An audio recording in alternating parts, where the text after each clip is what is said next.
Hey guys, Chris here from Kegworks. Today we're going to show you how to clean your keg coupler.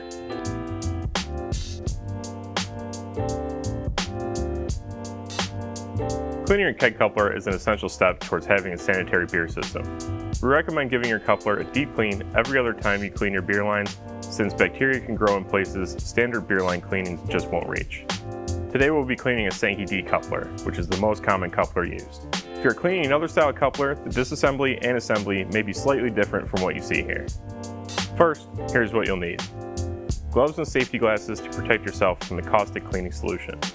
Cleaning solution. We recommend our Power Punch cleaner. Crescent wrench or pliers, a small brush, replacement parts such as O-rings and seals. Start by turning off your CO2 and disconnecting the coupler from the keg. Next, remove the air line from the coupler and set aside the Thomas valve and retainer. Then remove the beer line.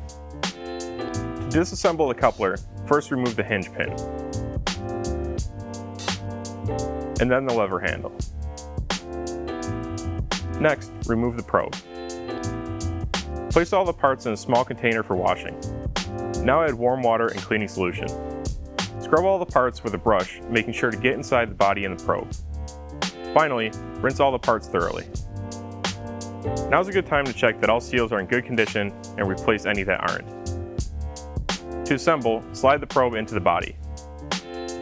Then slide the handle over the probe and align the hinge pin holes. Insert the hinge pin and tighten the nut, making sure to not over-tighten it.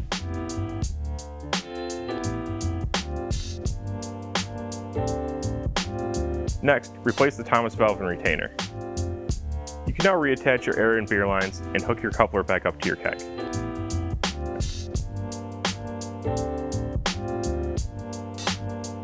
As you saw, cleaning your keg coupler is a simple task that goes a long way towards keeping your draft system sanitary. You can purchase cleaning solution, brushes, and coupler parts, along with any other draft beer equipment you may need at kegworks.com. Cheers!